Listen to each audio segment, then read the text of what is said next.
Fala galera, estamos aqui para mais um vídeo. Esse deveria ter sido publicado há algumas semanas atrás, quando estávamos finalizando a leitura do livro de Esther, mas acabou que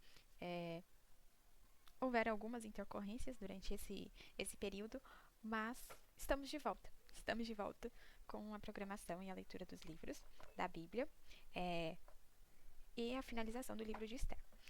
Hoje a gente vai fazer a leitura do capítulo 9 e do capítulo 10. São capítulos bem curtinhos, mas que são ótimos. E depois a gente pode fazer um resumo desse capítulo.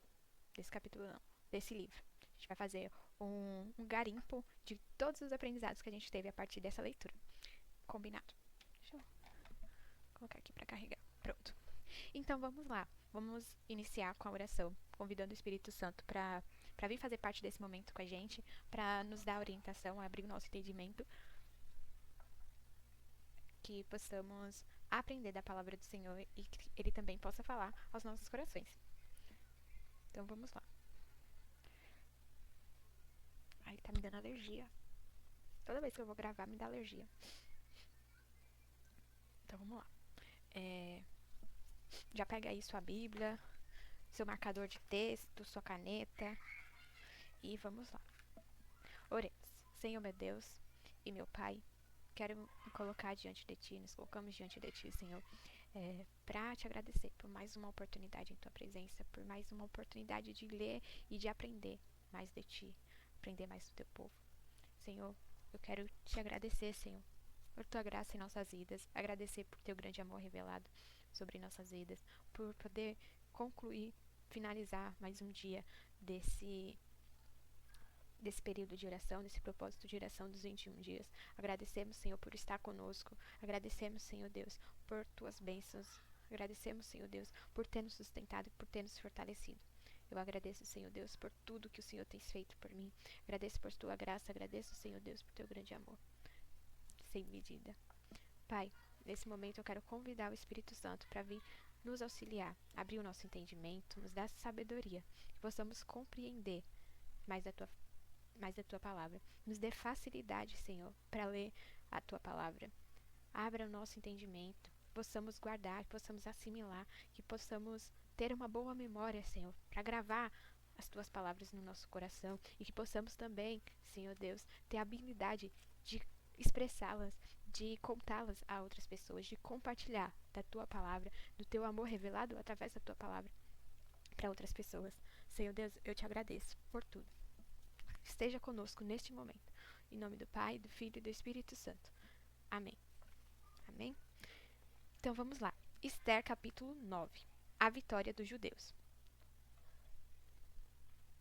No 13º dia do 12º mês, o mês de Adar, entraria em vigor o decreto do rei. Naquele dia, os inimigos dos judeus esperavam dominá-los, mas aconteceu o contrário. Foram os judeus que dominaram aqueles que os odiavam. Em todas as províncias do rei Xerxes, os judeus reuniram-se nas suas cidades para atacar os que buscavam a sua ruína. Ninguém conseguia resistir-lhes, porque todos os povos estavam com medo deles. Todos os nobres das províncias, os sátrapas, os governadores e os administradores do rei, apoiaram os judeus, porque o medo que tinham de Mardoqueu havia se apoderado deles, visto que Mardoqueu era influente no palácio. À medida que a sua fama se espalhava pelas províncias, ele se tornava cada vez mais poderoso. Os judeus feriram todos os seus inimigos à espada, matando-os e destruindo-os, e fizeram o que quiseram com eles. Na cidade de Suzã, os judeus mataram e destruíram 500 homens. Também mataram Parsadanata, Delfon, Espata, Porata, Adália, Aridata, Parsmata, Aridai e Vaizata. Os 10 filhos de Amã, filho de Amedata e inimigo dos judeus, mas não se apossaram de seus bens. Naquele mesmo dia, o total de mortos da cidadela de Suzã foi relatado ao rei, que disse à rainha Esther: os judeus mataram e destruíram 500 homens e os 10 filhos de Amã na cidade de Suzã. Que terão feito nas outras províncias do rei? Agora diga qual é o seu pedido, e você será atendida. Tem ainda algum desejo? Este será concedido a você. Esther respondeu: se for do agrado do rei, que os judeus de Suzã recebam autorização para executar também amanhã o decreto de hoje, para que os corpos dos 10 filhos de Amã sejam empalados na estaca. Vixe. Então o rei deu ordens para que assim fosse feito. O decreto foi publicado em Suzã, e os corpos dos 10 filhos de Amã foram empalados na estaca. Os judeus de Suzã ajuntaram-se no 14º dia do mês de Adar e mataram 300 homens em Suzã, mas não se apossaram de seus bens. Enquanto isso, o restante dos judeus que viviam nas províncias do rei também se ajuntaram para se protegerem e se livrarem de seus inimigos. Eles mataram 75.000 deles, mas não se apossaram de seus bens. Isso aconteceu no 13º dia do mês de Adar. Já no 14º dia, descansaram e fizeram dessa data um dia de festa e de alegria. A comemoração do Purim. Os judeus de Suzã, porém, tinham se reunido no 13º e no 14º dia. No 15º, descansaram e dele fizeram um dia de festas e de alegria. Por isso, os judeus que vivem em vilas e povoados comemoram o 14º dia do mês de Adar como um dia de festa e de alegria, um dia para compartilhar comida uns com os outros. Mardoqueu registrou esses acontecimentos e enviou cartas a todos os judeus de todas as províncias do rei Xerxes, próximas e distantes, determinando-lhes que anualmente comemorassem o 14º e o 15º dia do mês de Adar, pois nesses dias os judeus se livraram dos seus inimigos. Nesse mês, a sua tristeza tornou-se em alegria, o seu pranto em dia de festa. Escreveu-lhes dizendo que comemorassem aquelas datas como dias de festa e de alegria, de repartir comida uns com os outros e de dar presentes aos pobres. Assim, os judeus adotaram como costume o que havia começado a festejar, conforme que Mardoqueu lhes tinha ordenado por escrito. Pois Amã, filho de Agagita, Amedata e inimigo de todos os judeus, tinha tramado contra eles para destruí-los e tinha lançado por, isto é, a sorte para a ruína e destruição deles. Quando, porém, isso chegou ao conhecimento do rei, ele deu ordens escritas para que o plano maligno de Amã contra os judeus se voltasse contra sua própria cabeça, e para que ele e seus filhos fossem empalados. Por isso, aqueles dias foram chamados de Purim, da palavra pur. Considerando tudo o que estava escrito nessa carta, o que tinha visto e o que tinha acontecido com eles, os judeus decidiram estabelecer o costume de que eles e seus descendentes e todos que se unissem a eles não deixariam de comemorar anualmente 2 dias na forma prescrita e na data certa.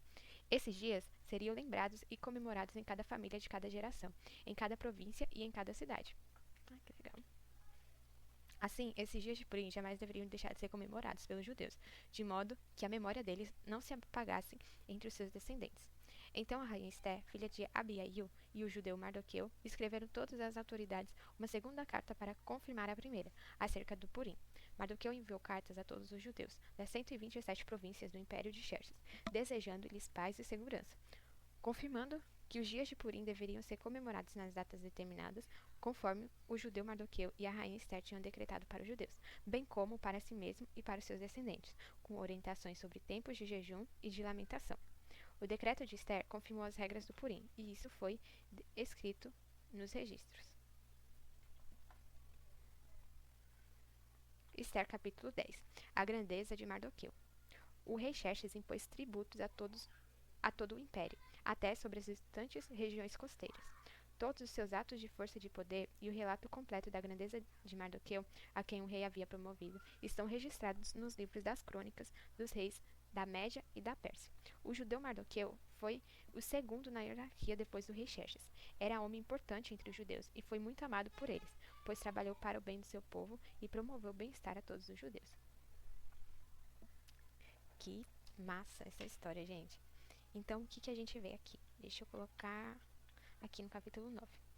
No capítulo 9, a gente vê uma virada radical na história, onde a data que era marcada para ser realizado o extermínio dos judeus, lembra que a mãe ele tinha tirado a sorte para ver qual seria a data que eles matariam os judeus, e ali eles tiraram a sorte, que se chamava Pur, e decidiram que iriam realizar um grande extermínio em tal data.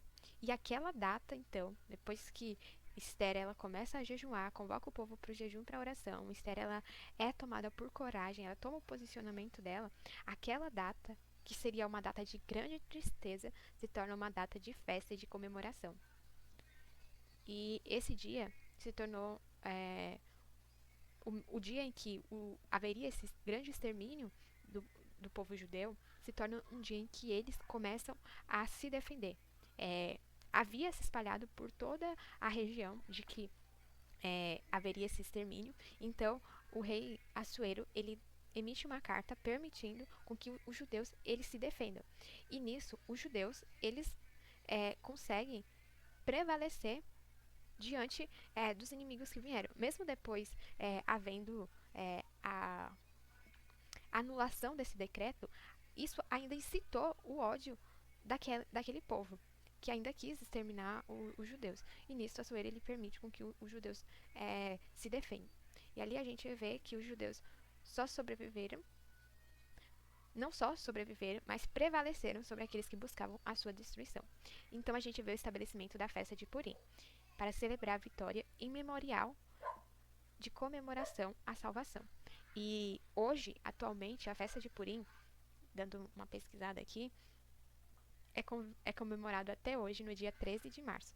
Eu vou tentar encontrar algum vídeo, alguma imagem, para a gente poder tá vendo como que é essa festa nos dias de hoje. Mas é um dia como se fosse um culto de ação de graças, em que todo o povo judeu, ele reflete sobre esse grande livramento que o Senhor deu a eles. E aqui,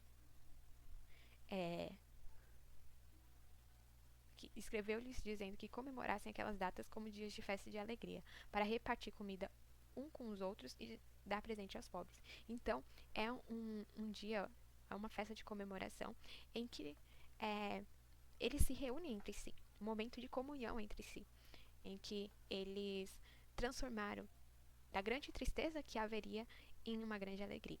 Isso é maravilhoso, pensar a forma como o nosso Deus ele trabalha, o como que o nosso Deus ele consegue transformar de situações embaraçosas, situações desastrosas em dias de alegria. É maravilhoso pensar o quanto o nosso Deus ele é maravilhoso, o quanto ele consegue mudar as coisas dessa maneira. É incrível as coisas que o nosso Deus faz. Então, avançando aqui, a gente... outro ponto de destaque aqui, achei muito interessante nesse capítulo 9, é que ele cita aqui no versículo 4, que Mardoqueu, ele se torna muito influente no palácio. À medida que a fama dele foi se espalhando nas províncias, as pessoas começaram a temer a Mardoqueu, até uma certa, como que eu posso dizer, certo respeito, reverência. E ele se tornou muito poderoso no palácio. E no capítulo 10, a gente vê que Mardoqueu, ele foi o segundo. Gente, olha isso. Mardoqueu, ele se torna o segundo sobre todo o império. Eu anotei aqui, deixa eu ver se tá bom pra ler. Mardoqueu se tornou um dos principais conselheiros do rei, homem de grande influência e poder e com um papel significativo na administração do rei. Que Deus maravilhoso. Eu não me canso de dizer isso. Nosso Deus, ele consegue mudar a história completamente. A gente vê Mardoqueu ali na porta, ele não exercia nenhum cargo, nenhuma função. A única função dele, a única função que ele tinha era ficar ali na porta. Eu acredito que intercedendo por Esther. Então, nosso Deus, vendo ali o coração de Mardoqueu ali, fiel, não se prostrou, não se, como que eu posso dizer, não colocou homem acima do nosso Deus, não prestou honra a homem algum, não quis levantar o ego de homem algum. E o Senhor, vendo o coração de Mardoqueu, o Senhor o honrou no tempo certo. E isso me faz refletir também, faz parar para pensar sobre o tempo de Deus. Quanto viver nessa, como que eu posso dizer, viver essa caminhada com Deus, viver essa caminhada com o Senhor, ela consegue mudar de um tempo para outro todas as coisas, fazer nova todas as coisas. E aqui Mardoqueu sai de um lugar de completa humilhação ali, um lugar desfavorável para ele, porque Amã passava e humilhava ele, para um lugar de destaque e de honra. E aqui a gente pode ver que só o Senhor pode nos colocar nesses lugares. E deixa eu ver aqui, lembrar do versículo. Diz que Deus ele nos faz assentar entre os príncipes.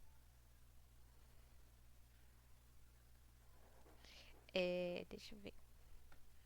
1 Samuel 1 Samuel, capítulo 2, versículo 8, diz assim: Ergue do pó o necessitado, e do monte de cinzas faz ressurgir o abatido.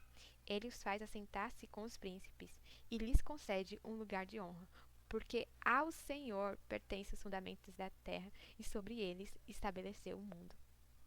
Vê só, que maravilhoso. E aqui, em 1 Samuel 2:8, a gente consegue encaixar a história de Mardoqueu. Ele ergue do pó o necessitado, e do monte de cinzas faz ressurgir o abatido. Ele faz assentar entre os príncipes e lhes concede lugar de honra. Mardoqueu, ele se assentou em um lugar de honra. Abaixo de Assuero havia Mardoqueu. O Senhor concedeu sabedoria e graça para Mardoqueu administrar todo o reino. E ali, Mardoqueu, ele encontrou o favor do Senhor para boa administração. Mardoqueu encontrou o favor do Senhor para exercer a liderança, para exercer aquilo que o Senhor havia o chamado. O chamado, ele não se limitou só a Esther, mas também se estendeu a Mardoqueu. E é engraçado. Agora eu tô pensando aqui, muitas vezes a gente tende a querer comparar a nossa trajetória com de outras pessoas, ou então achar que Deus só trabalha na vida de outras pessoas e não está trabalhando na nossa. Mas aí vem a questão do tempo, que no tempo certo, o Senhor, ele trabalha nas nossas vidas. No tempo certo vem o poder do Senhor, vem a honra do Senhor sobre as nossas vidas. E aqui a Esther, a primeiro momento, ela foi ali colocada como a rainha de todo o império. Mardoqueu, ele continuou ali na sua função. Ele era o tutor dela, era quem ficou responsável por ela. E ele continuou ali, mas no tempo determinado pelo Senhor. O Senhor colocou Mardoqueu para se assentar entre os príncipes. E aí eu penso aqui e me faz refletir isso. É que há tempo para todas as coisas. Que há o tempo do Senhor também nas nossas vidas. E não adianta a gente se desesperar ou então a gente achar que o Senhor só faz na vida de tal pessoa. Que só tal pessoa cresce. Não, não pense isso. Mas creia que há um tempo determinado. Como a gente pode ver, Mardoqueu mesmo falava para Esther: olha, Esther, talvez seja para esse tempo que você foi colocada aí. E o tempo de Mardoqueu era ele liderar após Amã, liderar após toda aquela situação. Ali, Mardoqueu revelou a fidelidade dele. Amã não. Eita, tô falando heresia aqui. Mardoqueu, ele mostrou a fidelidade dele quando ele não ocupava nenhum cargo. Mardoqueu, ele não ocupava nenhum cargo, mas o coração dele era fiel ao Senhor e ele buscava ali pela misericórdia do Senhor. Ele se colocou na posição, antes de Esther, ele se colocou na posição também de clamar pela misericórdia do Senhor pelo seu povo, pelo povo judeu. E Mardoqueu, mesmo ele não ocupando um cargo de honra, um cargo de destaque, ele exercia ali a fidelidade dele ao Senhor. E aprove ao Senhor no tempo oportuno o exaltar. Amém? Que a gente possa refletir nessa palavra, que a gente possa olhar para a história de Mardoqueu, que a gente possa olhar para a história de Esther e ver Deus. E ver Deus. Não ver o homem. Ver o que Esther fez, o que Mardoqueu fez. Não. Mas ver o poder de Deus operando na vida deles. E esse é o mesmo poder que opera também em nossas vidas. O mesmo poder que deu coragem a Esther, que a levou àquele lugar, que a capacitou, a deu estratégia para ela falar com o rei. É o mesmo poder que opera em nossas vidas. O mesmo poder que operou na vida de Mardoqueu, quando ele estava ali na porta, quando ele estava sendo afrontado e humilhado por Amã, e depois fez com que Mardoqueu assumisse o lugar de honra. É o mesmo poder que opera em nossas vidas. Que a gente possa sempre entender que apesar dos lugares desfavoráveis que a gente está, apesar das situações desfavoráveis que a gente está, há sempre a graça e a misericórdia do Senhor e as mãos dele estendidas por nossa vida. Basta só a gente ser fiel e permanecer com os olhos fixos nele, sabe?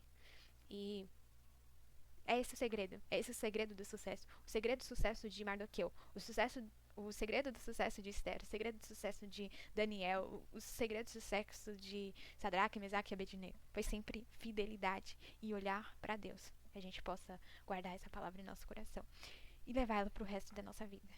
Que a gente só vai alcançar determinados lugares, a gente só vai vencer determinadas adversidades, determinadas situações, quando o nosso olhar estiver em Deus, quando sermos fiéis a Ele. Uau! Que palavra maravilhosa! Ai, gente, a Bíblia é um livro maravilhoso. Eu espero que você possa ter extraído um pouquinho dessa leitura, que você possa ter aproveitado esses 21 dias. Esses 21 dias, eles não acabam aqui. Esses 21 dias é apenas o início de uma longa trajetória de um grande rompimento com o Senhor. A gente possa olhar para essas histórias, refletir sobre elas e ansiar, desejar mais e mais e mais ter esse mesmo Deus pertinho da gente. O mesmo Deus que agiu na vida dessas pessoas é o mesmo Deus que possa agir nas nossas vidas. Amém? E assim eu agradeço por você estar aqui. E daqui a pouco eu vou gravar mais outro vídeo e a gente vai seguindo aí com as nossas leituras. Um beijo pra você e um abraço. Até mais. Tchau!